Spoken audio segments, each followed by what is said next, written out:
I never thought I'd be the kind of woman who would cry at her own brother's wedding, not because I was happy, but because I was hurt. My name is Samantha Parker. I'm 35 years old, and this is the story of the day everything changed for me.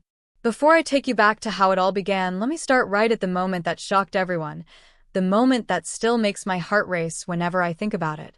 There I was, sitting at the far end of the wedding hall, at a table so close to the exit it almost felt like they were trying to hide me. My brother, Ethan, had just married his longtime girlfriend, Melissa, and the hall was filled with laughter, camera flashes, and champagne bubbles. Everyone looked perfect, except me. You know when you try to smile, but it feels like your face forgot how? That was me. My hands trembled as I adjusted my simple blue dress, the one I had picked because I thought it made me look confident. But sitting there all alone, with no one beside me and everyone pretending not to notice, I just felt invisible. People whispered as they passed. Some smiled awkwardly. Others looked away like they were afraid to make eye contact. I wasn't supposed to be there alone. I was family, the sister of the groom. But somehow, I'd been placed at a table by myself, right next to the kitchen doors, where the servers rushed in and out. I could see my brother from across the hall. He was laughing with friends, his new wife glowing beside him. And when his eyes met mine for a split second, I saw something strange, guilt. He quickly looked away. My chest tightened. I wanted to disappear. Then, just as the band started playing, a voice whispered close to my ear, low and urgent. Act like you're with me. I froze. I turned, and there he was, a tall man with kind eyes, standing just behind my chair, holding 2 glasses of champagne like he belonged there. His dark suit fit him perfectly, and there was a calm confidence in his voice that made my heart skip a beat. "Excuse me?" I stammered. "Just smile," he whispered again, setting one of the glasses in front of me. "Trust me." Before I could respond, he slid into the empty chair beside me like it had always been meant for him. Everyone's eyes turned toward us, especially my brother's. I saw his jaw tighten, his smile fade for just a second. And then it happened, his jaw dropped. He looked shocked, like he'd just seen a ghost. The music slowed, and people started whispering again. I sat there, my heart pounding, pretending like I knew the man who had just saved me from total humiliation. But deep down, I had no idea who he was or why he'd chosen me. And that's when everything changed. But before I tell you what happened next, let me take you back to how I ended up there in the first place, because this story isn't just about embarrassment or secrets. It's about kindness, about being seen when the world tries to make you invisible, and about one stranger who changed my life forever. So, where are you watching from? Whether you're in Canada, the United States, or anywhere else in the world, I want you to imagine this story as if you were sitting right beside me that night, watching it all unfold. I grew up in Toronto, Canada, in a small but warm house with 2 brothers, Ethan and Mark. Ethan was the golden child. Straight-A student, football star, mom's favorite. Mark and I were close in age, and used to joke about how Ethan could do no wrong. And me? I was the quiet one, the listener, the responsible daughter who never wanted to cause trouble. Life wasn't always easy growing up, but we were close, at least until Ethan met Melissa. Melissa was beautiful, charming, and had a way of making everyone around her feel small without saying a word. At first, I thought it was just my imagination, but over time, I noticed how she would subtly exclude me from things. Group dinners, weekend trips, even family photos sometimes felt awkward when she was around. When they announced their engagement, I was genuinely happy, or at least I wanted to be. But something in me worried that I'd lose my brother for good. Still, I pushed those thoughts aside. I told myself, it's his life, Sam. Be supportive. The months leading up to the wedding were a whirlwind. I offered to help, planning, errands, decorations, but Melissa always said, "Oh, it's okay, Sam. We've got it covered." I tried not to take it personally, but as time went on, it became impossible not to notice that I was slowly being left out of everything. The final blow came the week of the wedding. I had asked Ethan about the seating arrangements, just to confirm I'd be sitting near family. He looked nervous when he said, Yeah, about that. Melissa thought it would be better if you sat with some of her coworkers. To make things easier. Easier? For who? I laughed awkwardly, thinking it was a joke. But it wasn't. When I walked into that hall on the wedding day, I felt like a guest in a stranger's life.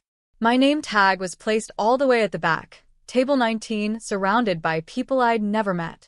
I smiled politely and sat down, but after a few minutes, everyone got up to dance or mingle, leaving me alone with my untouched drink. It was humiliating. I watched my family laugh and take photos together. My mom was glowing, my dad looked proud. And there I was, their daughter, sitting by the kitchen door. I remember thinking, maybe this is just how life works. Some people shine and others just fade into the background. But then that voice, that deep, calm voice, whispered in my ear, "Act like you're with me." That moment, that single whisper, changed everything. When the stranger sat down beside me, my whole body tensed. Who was he? Why was he helping me? Did he know Ethan? Did he know what was happening? Everyone was staring now. Ethan had stopped mid-conversation, his eyes locked on us. Melissa's expression shifted too. Confusion, maybe irritation.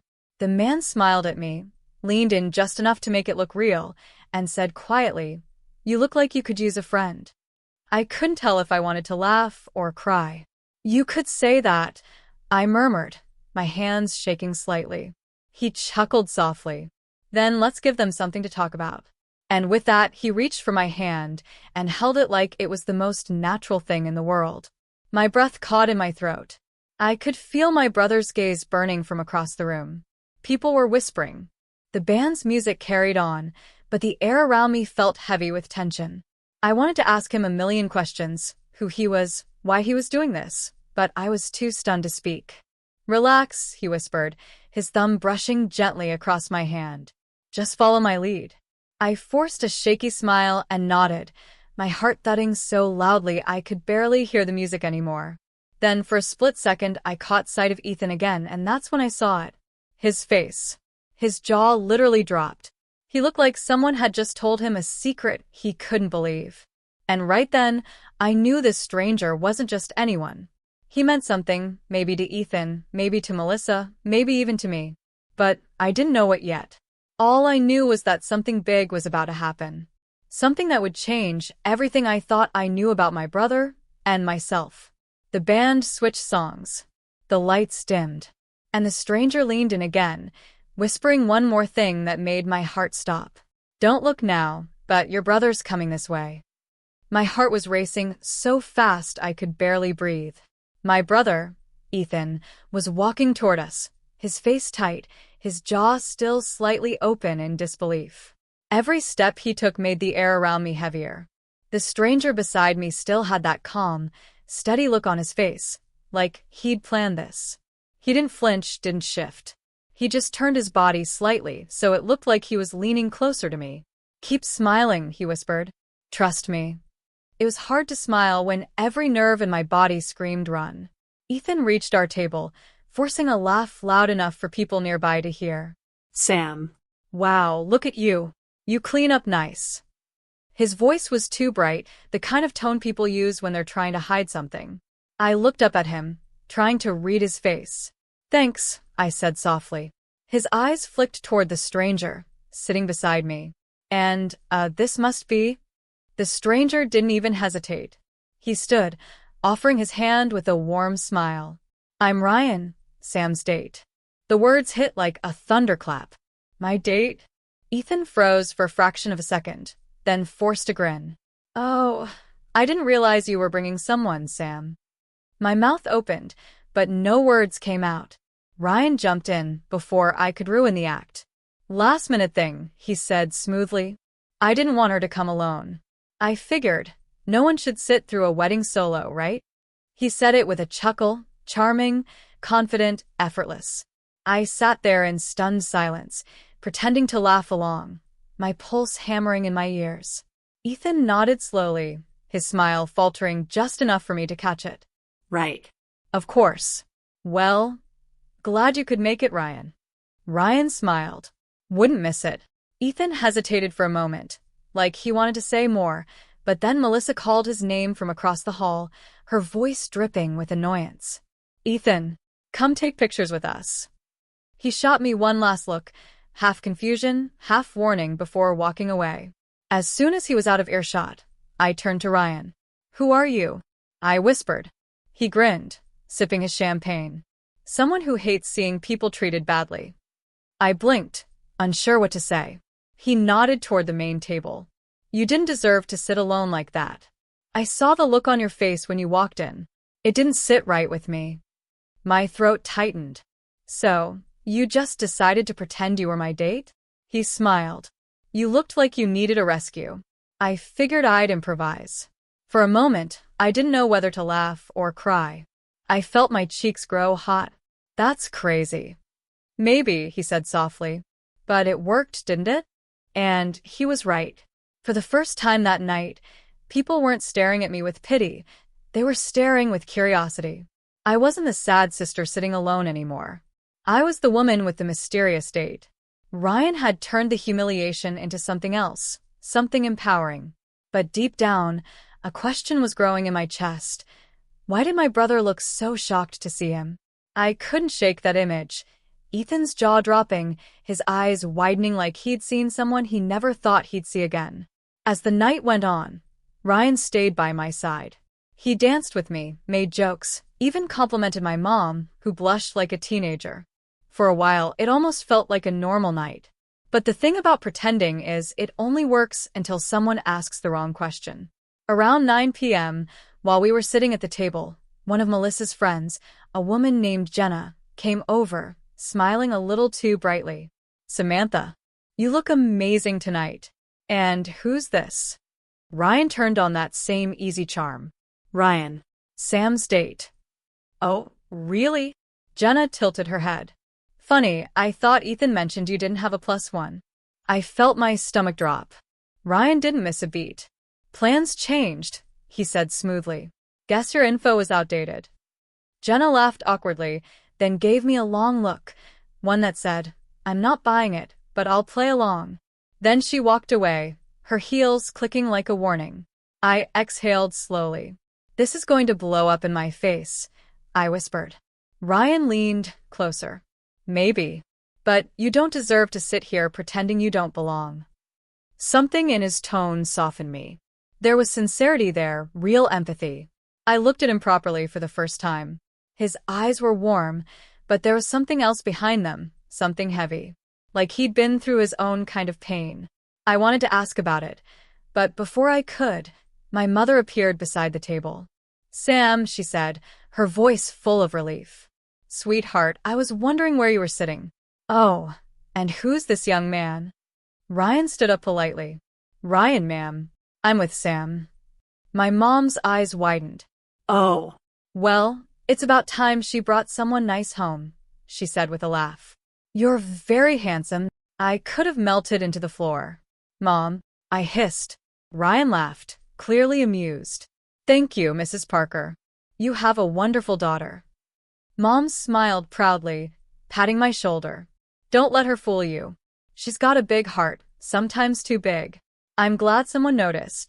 When she walked away, I looked at him, a mix of embarrassment and curiosity swirling inside me. "You're really good at this," I said. He shrugged. "Guess I've had practice." I tilted my head. "Practice pretending?" He looked away for a moment, his smile fading just slightly. "Something like that." Before I could ask what he meant, the room went quiet. The DJ announced that it was time for the family to gather for the group photo. My stomach twisted. Melissa's voice rang out cheerfully. "Family only, please." I froze, my smile fading. Ethan looked toward me from across the room, his expression unreadable. Ryan noticed. "Go on," he whispered. "Your family." I shook my head. "She said." "I don't care what she said," he interrupted softly. "You deserve to be in that picture." His voice was firm. Something inside me, something small but strong, flickered back to life. So I stood up. As I walked toward the stage where the photographer waited, I could feel everyone watching. Melissa's smile stiffened when she saw me approaching. Ethan's eyes widened slightly, like he was torn between pride and panic. I climbed up beside them and smiled politely. Melissa leaned in close enough for only me to hear. "This is for family," she hissed through clenched teeth. I met her gaze. "Then I'm in the right place." She blinked, clearly not expecting that. The flash went off, once, twice, 3 times.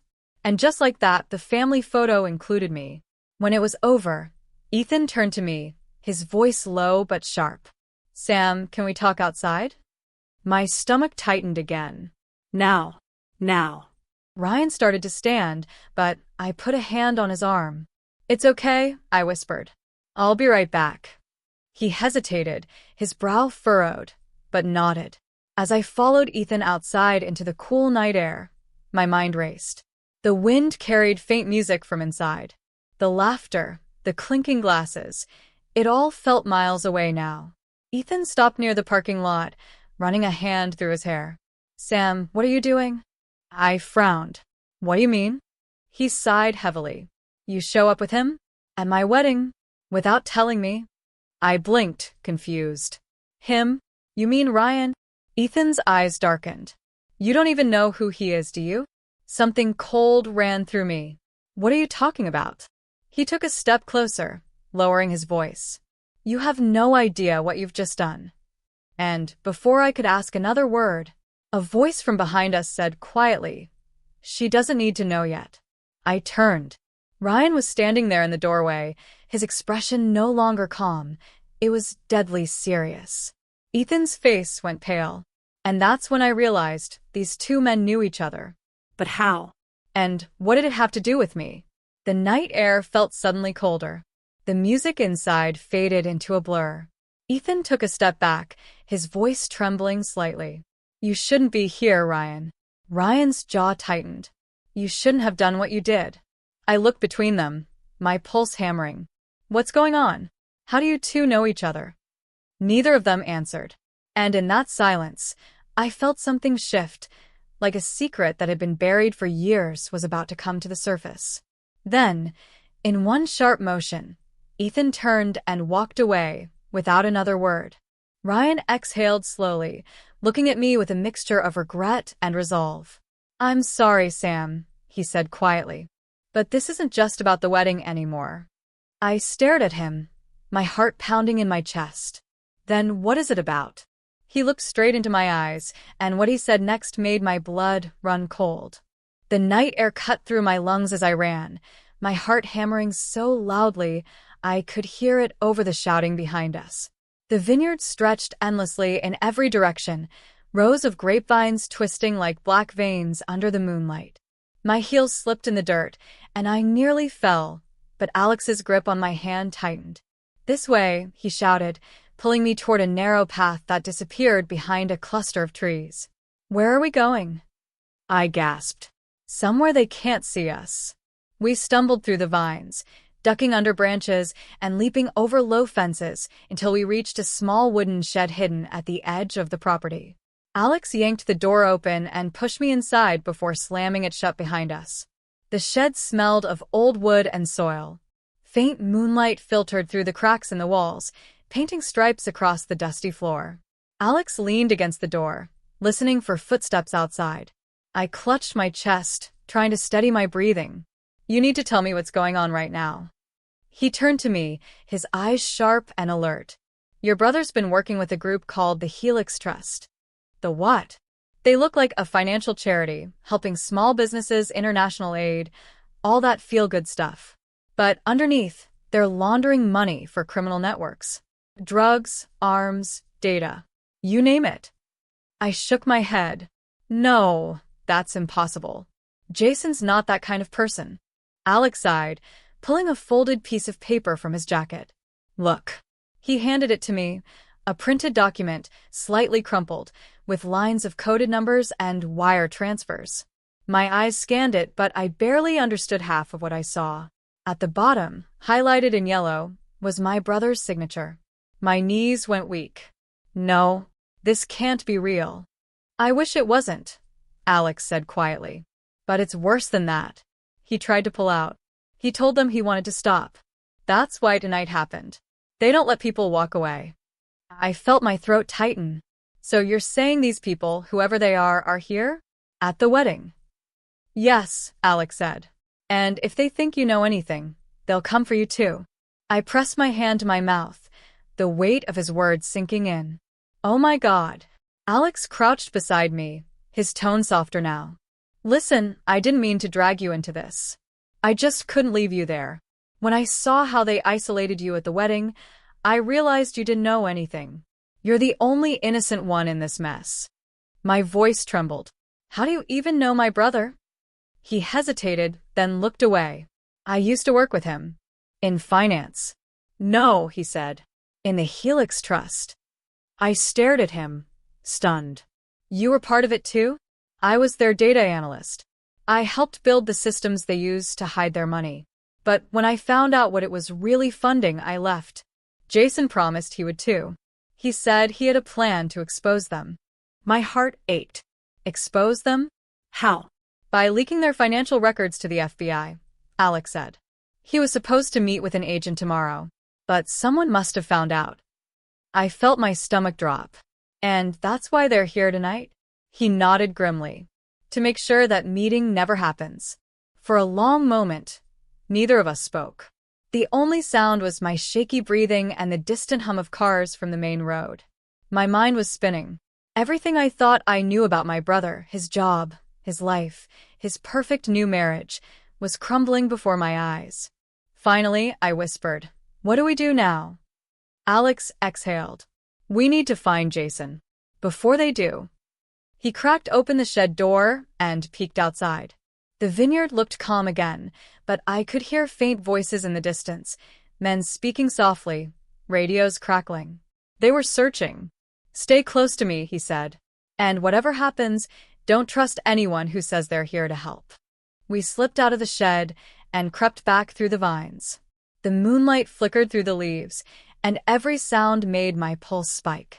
I could hear my heels crunching softly against the dirt, so I kicked them off and carried them in my hands.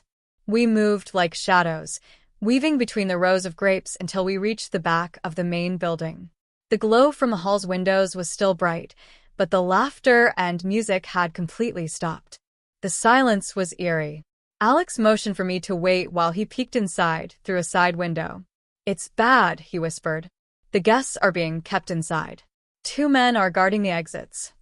My heart raced. "You mean they're holding everyone hostage?" "More like making sure no one leaves," he said. "They're probably pretending it's some kind of security check." I swallowed hard. "And my brother?" Alex scanned the room again.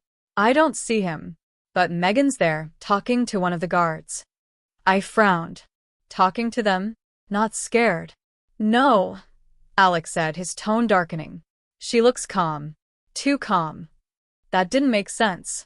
Why would Megan, the bride, be calm when her wedding had turned into chaos? Unless... I felt a chill crawl down my spine. "Alex, are you saying she's part of this?" He didn't answer right away. Then he whispered, "I'm saying she's not just some innocent bride." Before I could respond, the sound of gravel crunching behind us made me spin around.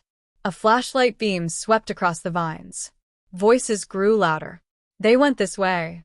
Alex grabbed my hand again. "Run." We dashed toward the edge of the property, ducking under the low branches and pushing through a fence until we reached a gravel road. My feet stung from the rough ground, but adrenaline kept me moving. We didn't stop until we reached a parked car near the far end of the vineyard. Alex pulled a set of keys from his pocket. "Get in." "You have a car?" I asked, breathless. "Long story," he said, starting the engine. As the headlights flared to life, I looked back toward the glowing hall in the distance. I could see figures moving, flashlights sweeping across the vineyard. Someone was shouting my name. It was Jason. "Stop," I cried. "He's calling me." Alex hesitated, his hand on the wheel. "Caroline, stop the car." He slammed on the brakes. I threw open the door and ran toward the sound of Jason's voice.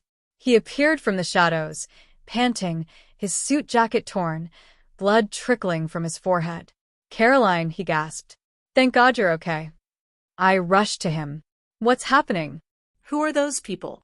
He grabbed my shoulders. You need to go with Alex. Now. Don't come back for me. What?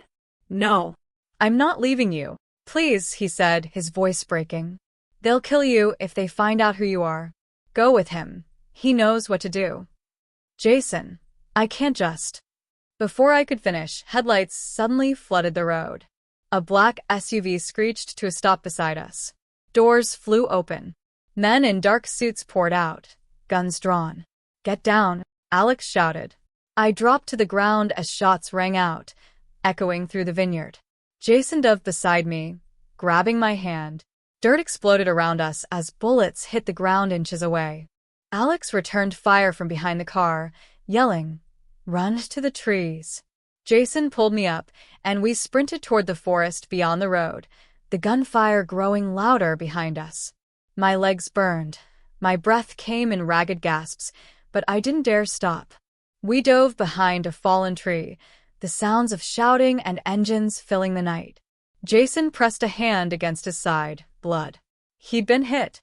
Jason, I cried, trying to hold him up. He gritted his teeth. I'm fine, just a scratch. But I could see it wasn't. His shirt was soaked. Caroline, he said weakly, there's something you need to know. I shook my head, tears blurring my vision. No, don't talk. We need to get you help. He grabbed my wrist, his grip trembling. Megan, she's not who you think she is. What do you mean? He tried to speak, but a violent cough cut him off. Blood dripped from the corner of his mouth. Behind us, the men were getting closer. Flashlights danced through the trees. Jason, please, I begged. What did she do? He looked at me, his voice barely a whisper. She's the one who set me up. And then his eyes rolled back. Jason. I shook him, panic rising. Alex appeared seconds later, grabbing my arm. We have to move. He's hurt. There's no time. Alex pulled me to my feet as gunfire echoed again. I looked down at my brother's motionless body, torn between running and staying. My chest ached. I promise, Alex said, gripping my hand. We'll come back for him. But right now, they want you. I stared at him, trembling. Why me? His expression darkened. Because your brother told them. You're the one who has the evidence. For a moment, everything around me blurred. The gunfire, the flashing lights, the shouts echoing through the vineyard. My brain couldn't process what Alex had just said. Me?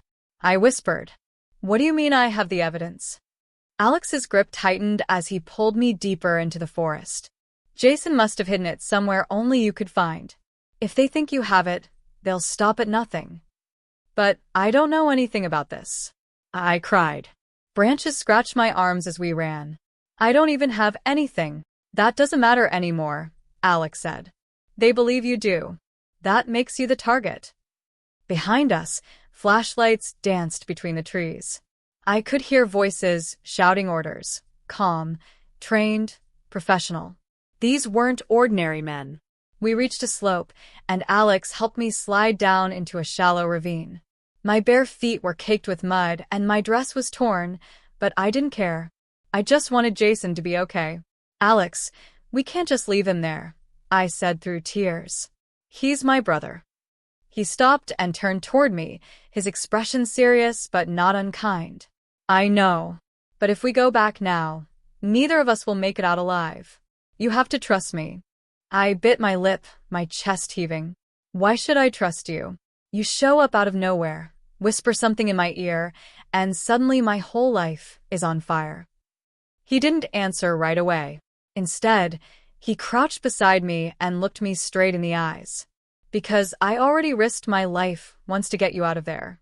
And because right now I'm the only one who knows how deep this goes. I wanted to argue, but I couldn't. The fear in his voice was real. We followed the ravine until it opened into a small clearing. A flickering streetlight marked a narrow dirt road that led toward a gas station in the distance. Alex pointed. We'll steal a car there. Once we're on the highway, I'll explain everything. We made our way toward the light, keeping low. The forest was eerily quiet now, too quiet. My mind wouldn't stop replaying Jason's last words. She's the one who set me up. Could Megan really have done this? The same woman who smiled so sweetly, who kissed Jason like she loved him. The thought made my stomach twist. When we reached the gas station, the parking lot was almost empty except for an old pickup truck and a blue sedan. Alex glanced through the windows and nodded toward the sedan. Keys are still inside. Stay here. He slipped around to the driver's side and started working quickly. My eyes darted to the road. No one in sight. For the first time since the chaos started, I felt a flicker of hope. Then a voice behind me said, "Going somewhere?" I froze. A tall man in a black suit stepped out from the shadows. His face was calm, almost emotionless. He held a silenced gun at his side like it was just another tool.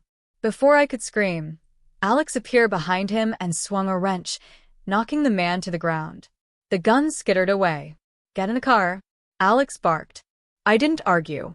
I threw open the passenger door and climbed in. My hands trembled as Alex started the engine, his face pale and tense. As we sped down the empty road, I looked back and saw the man on the ground slowly pushing himself up, his radio crackling. "They'll be on us in minutes," Alex said. "We need to find somewhere safe." "Safe," I echoed, almost laughing through my tears.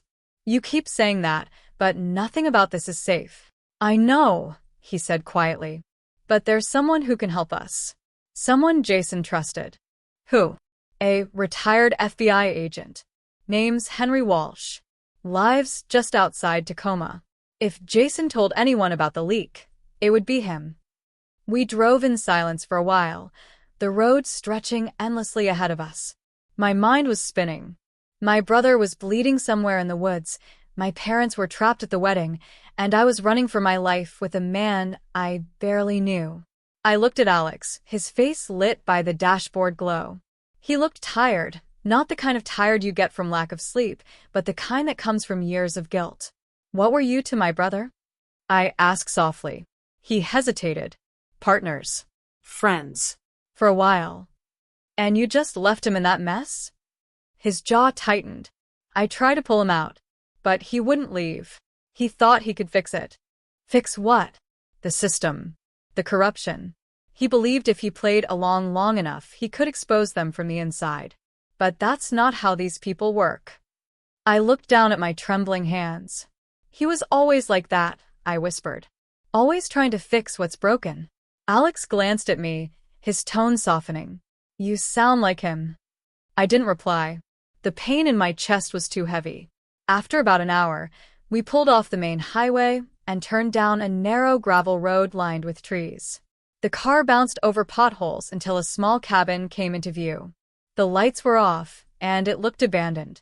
"This is it," Alex said, cutting the engine. "Stay close." We crept up the steps, and Alex knocked on the door 3 times. Silence. Then, after a few seconds, a gruff voice called out, "Who's there?" "It's Alex Carter," he said. "I need to talk to Henry." There was a pause, then the sound of a bolt sliding open. The door creaked, revealing an older man with a gray beard and suspicious eyes. He looked Alex up and down. Then his gaze shifted to me. "Who's she?" he asked. "Jason Miller's sister," Alex said. Henry's eyes widened slightly. "Jason's sister? What's she doing here?" Alex sighed. "It's a long story, but she's in danger." Henry rubbed a hand over his beard, then nodded. "Come inside." The cabin smelled like coffee and gun oil. Old maps covered the walls, and stacks of papers were piled high on the table. Henry motioned for us to sit. "I figured this day might come," he said. "Jason's been trying to reach me for weeks. Said he had something that could blow Helix apart." I leaned forward. "Do you know what it is?" Henry frowned. "Not exactly. But he mentioned a file, a digital ledger that tracks every illegal transaction they've made in the past 5 years. If it's real, it's enough to bring down half the people in that network." Alex nodded grimly. "And they think Caroline has it." Henry looked at me. "Do you?" I shook my head quickly. No. "I swear I don't." Henry studied me for a moment, then said, "Maybe not directly. But if Jason wanted to protect it, he would have hidden it somewhere only you'd find. Somewhere personal." I tried to think. My brain felt foggy. Personal like what? Something from your childhood, Henry said. A place, an object, a memory. I rubbed my temples, trying to focus. Then suddenly it hit me. When we were kids, I said slowly, Jason and I used to bury time capsules behind our old house. Little boxes with letters and toys. He said one day we'd dig them up again when we were grown. Henry's eyes lit up. That sounds like him. Where was this? In Portland, I said. Our old family home. Then that's where we start, Henry said, standing up. But we'll need to move fast. If they trace you here, you won't make it to Oregon. Before I could respond, the sound of tires crunching outside made all three of us freeze. Alex peeked through the window. His face went pale. They found us. Henry cursed under his breath and reached for a shotgun from the wall. Back door, now. I scrambled to my feet as headlights cut through the darkness. A voice outside shouted, "Come out with your hands up." Alex grabbed my wrist. Caroline, run. We bolted toward the back door, Henry covering us as the first shots shattered the cabin windows. Wood splintered, glass flew, and I screamed as Alex pulled me out into the night. We ran through the trees again, the sound of gunfire echoing behind us. The cabin burned in the distance, flames licking the sky. Where do we go now? I cried. Alex looked over his shoulder, his face grim and determined. To Portland. To your old house. And then what? He met my gaze, eyes blazing. Then we find the truth your brother died for. But before I could respond, something whizzed past my ear. Too fast, too sharp. A bullet. Alex stumbled, clutching his shoulder. Alex! I screamed, grabbing him before he fell. He winced, blood seeping through his jacket. Keep running, he gasped. Don't stop. A shadow stepped out from the trees ahead, blocking our path. The moonlight revealed her face, calm, smiling, and heartbreakingly familiar. Megan, I whispered. She tilted her head, holding a pistol loosely at her side. Her wedding dress was gone, replaced by black tactical gear. Hello, Caroline, she said softly. You've caused quite a mess. The night froze around us. My lungs burned. My heart felt like it was being squeezed inside my chest. Megan stood just a few feet away, the pistol steady in her hand, her eyes calm and terrifyingly cold. Megan, I whispered, my voice trembling. What are you doing? She tilted her head slightly, a small smirk curling her lips. Saving what's left of this disaster, Caroline. You really should have stayed at your table. Alex groaned beside me, clutching his bleeding shoulder.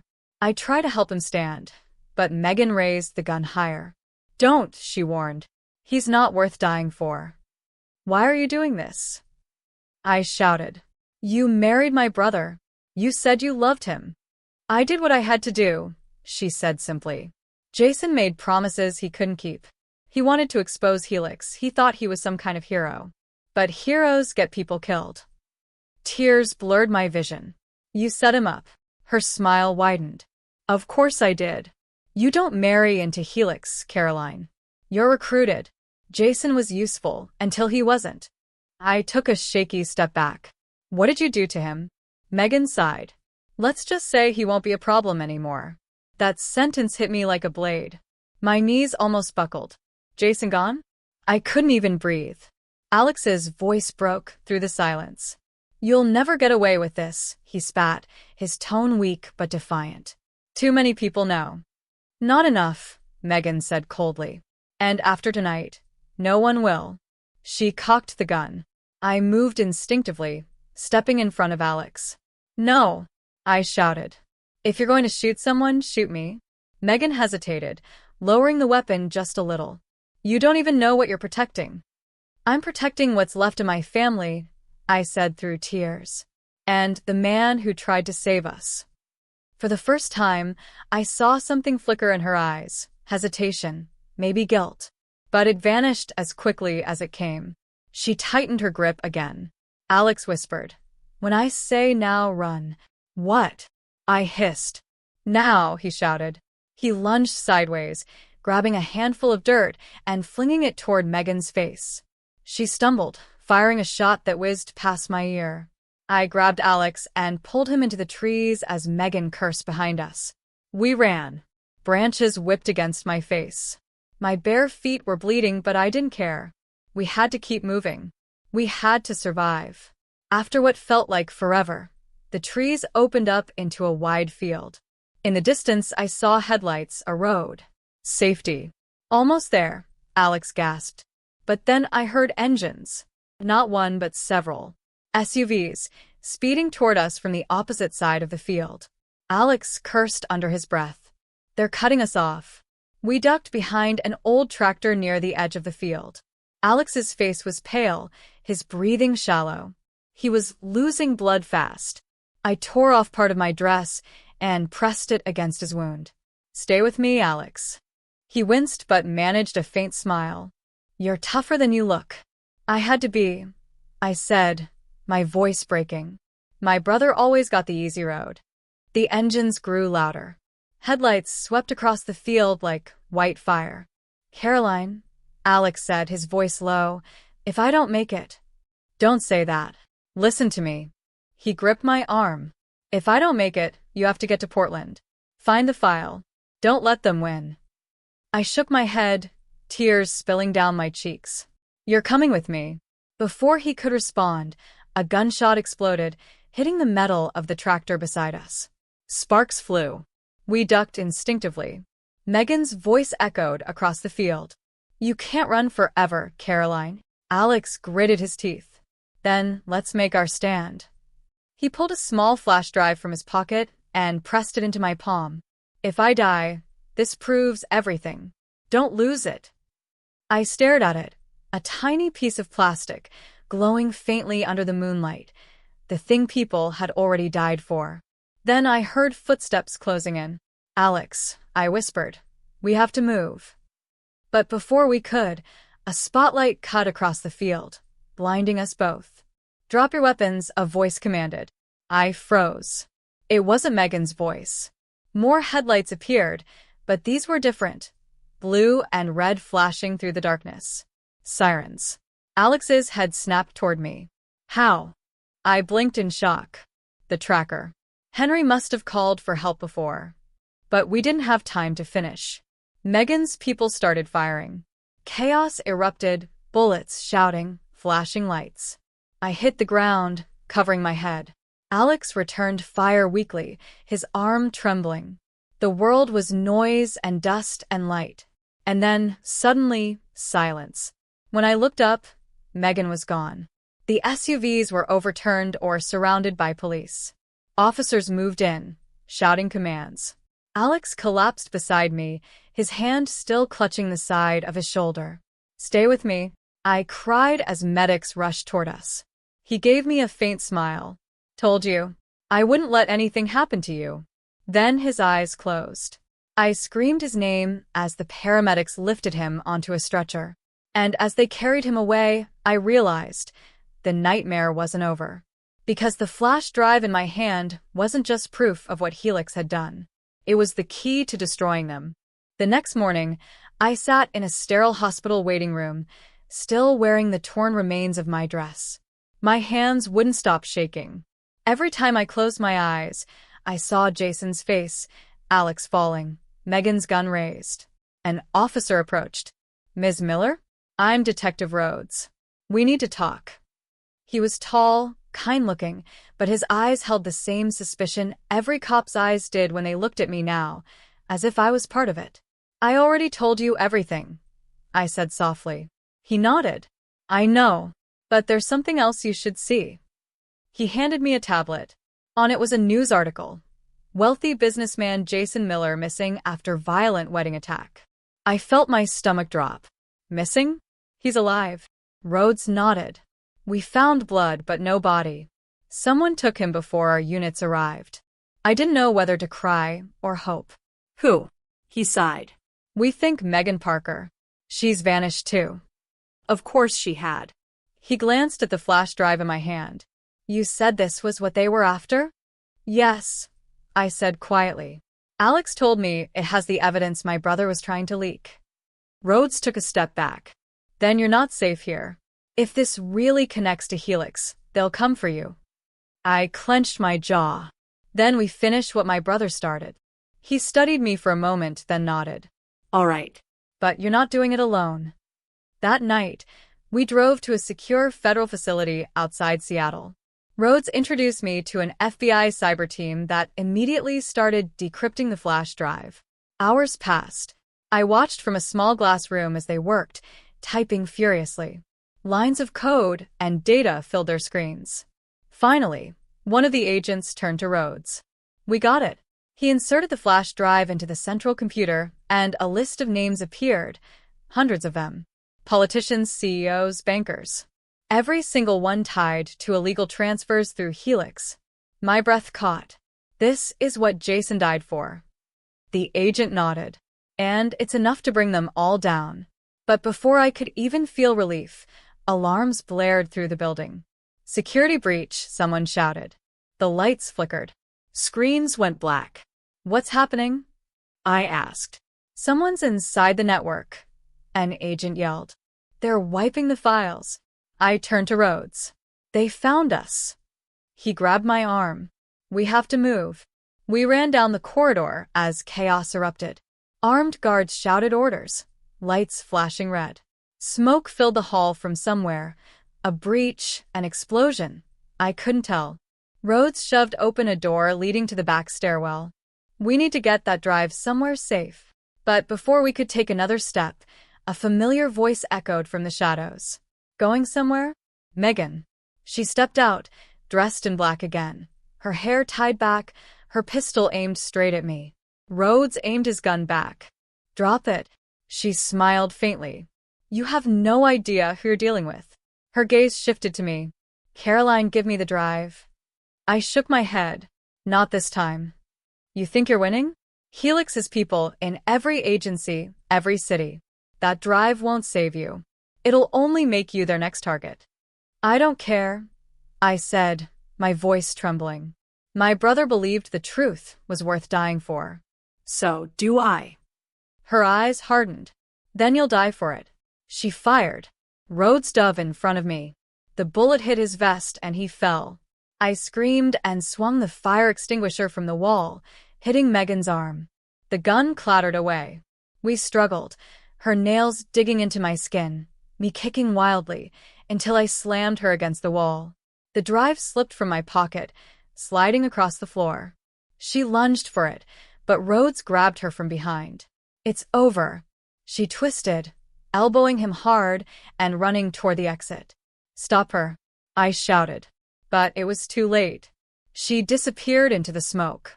Rhodes gasped, pulling himself up. Go. Get the drive.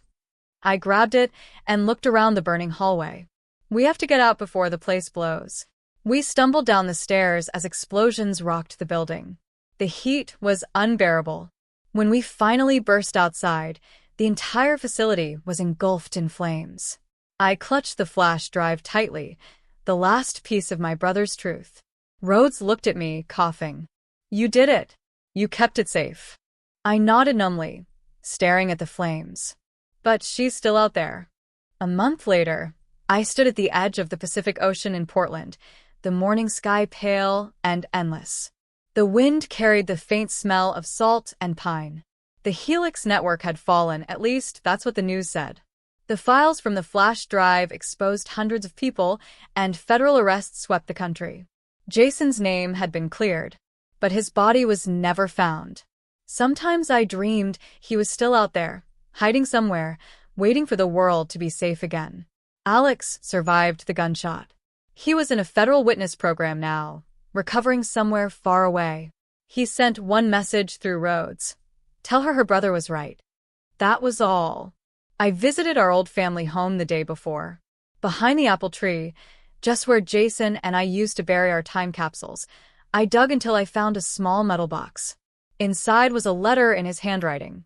Caroline, it read, if you're reading this, it means the truth finally came out. Don't hate me for keeping you in the dark. I did it to keep you safe. You were always the brave one, even when you didn't know it. Whatever happens next, promise me you'll keep living, not hiding. Tell the truth. Be the light. I folded the letter and held it to my chest, crying harder than I ever had. That night, as I walked along the shore, I saw a figure in the distance. For a heartbeat, I thought it was Jason, tall, broad-shouldered, standing still against the wind. But when I blinked, he was gone. Maybe it was just my imagination. Maybe not. All I knew was that the world finally knew who my brother really was. And for the first time in years, I felt peace. The wind whispered through the waves like his voice. Act like you're with me. And I smiled through my tears. Because even though he was gone, I knew, somehow, he still was.